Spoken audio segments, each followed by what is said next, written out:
In this video, we're going to be looking at 3 different ways to accumulate static electrical charge and look in more detail about how static electrical discharge occurs. In the previous video, thanks to the electrostatic series, we saw that the rubber that balloons are made of is more likely to gain electrons than a wool sweater is, which conversely is more likely to lose electrons. So when we take a rubber balloon and rub it up against a wool sweater, we are causing a force called friction to cause electrons to transfer from one substance to another.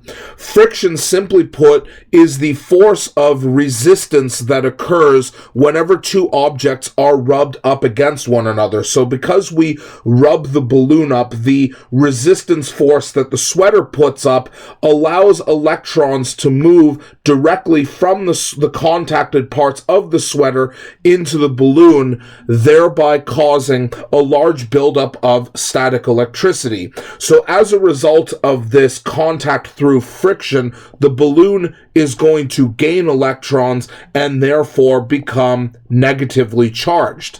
Now, because friction is the primary force that allows for this electron transfer, this is not surprisingly what we call charging by friction, and is most likely the easiest way for most people to do this reaction in their day-to-day lives.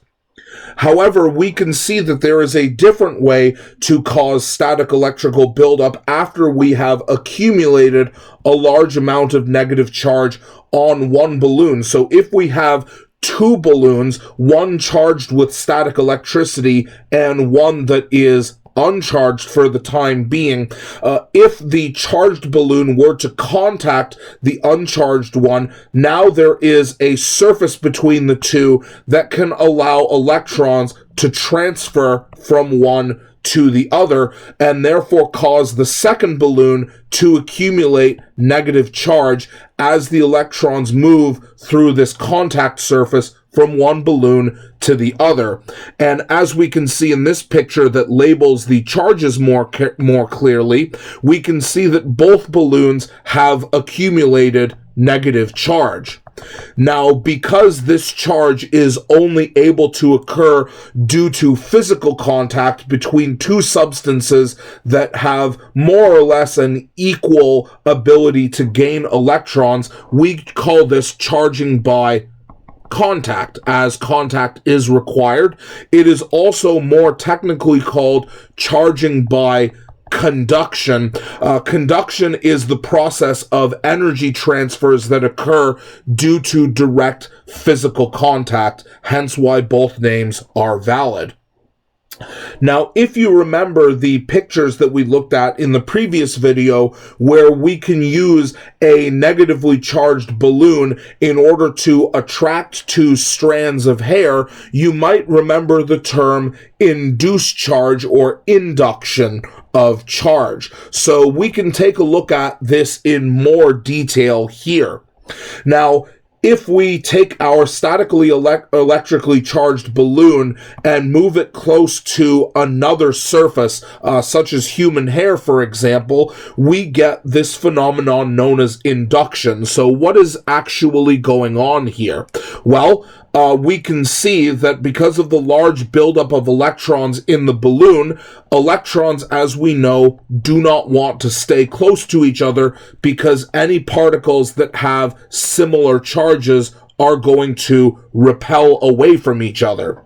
So because the static electrical charge in the balloon is causing the electrons in whatever this object is to repel away from it, this is creating a relatively large concentrated area of positive charge. And because this area here is temporarily positively charged, the negative charge in the balloon and this temporary positive charge can attract to each other, and this is what we call charging by induction. So induction is what happens when the electrons in the object close to the balloon move away from the electrons in the balloon, thereby creating this temporarily positively charged space. And this is what we call the process of electrical induction.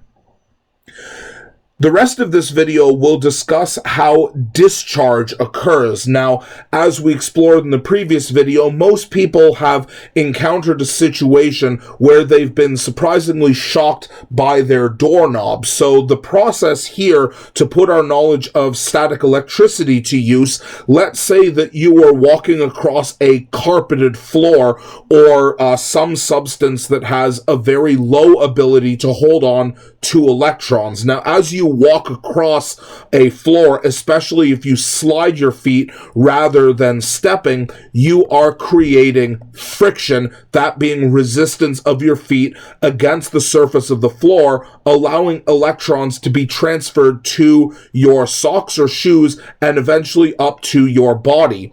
Now, when you go to touch a door handle, most door handles are made of some sort of metal, meaning that the electrons are able to transfer from your body to this door handle, thereby resulting in a static electric discharge. So a discharge reaction, meaning a release of the electrons that have been built up due to static electricity, occurs when you create something called a conduit, which is simply a pathway that electrons built up due to static charge can travel through an object and eventually make it to the ground. So why exactly does this happen, and why do we need a conduit in order to happen? Well, the explanation for this is relatively simple. It all has to do with the law of attraction. So remember that static electricity is just an accumulation of negative charge, and all negative charge is going to want to avoid other negative charge and wants to move naturally to a location that has a strong positive charge. So as long as the substance that you make close contact with has a strong positive charge, this creates the conduit that is necessary for electrons to move into the object and eventually to the ground. And the most extreme example of static electric discharge, as we saw in the previous video, is lightning. Now, most people understand that lightning generally strikes the highest object in the sky, or the closest object to the clouds from which the lightning originates, but that's a little bit oversimplified, because I'm sure during a thunderstorm, many people have seen lightning arcing between one cloud or another, or even lightning arcing within the same cloud. The key that allows all three of these situations to take place is that all of these locations have a strong positive charge, whether it's within the same cloud as we see here, whether it's between different clouds as we see here, or most commonly, or the one that we think of most naturally, where lightning is moving towards the tallest object that is connected to the ground. And whenever we have static electric discharge that moves in the direction of the Earth, this process is literally called grounding, referring to the transfer of electrons or static electric charge towards the ground.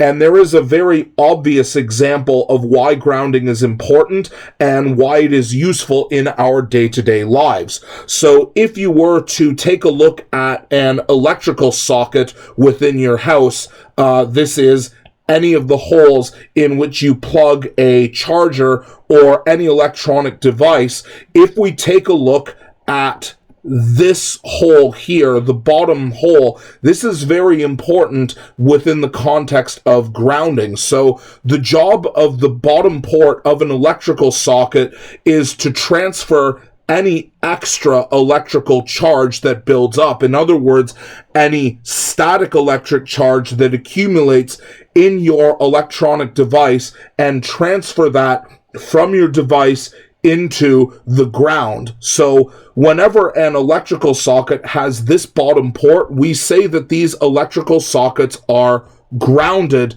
electrical sockets, and those without this extra port here are what we call ungrounded.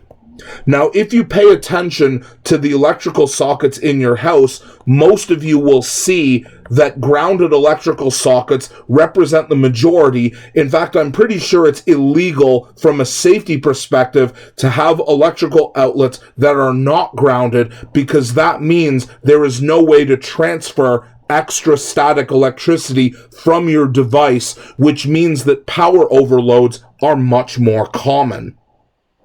This concludes our video series on static electricity. In the next series of videos, we are going to be looking at the counterpart to static electricity, that being current electricity.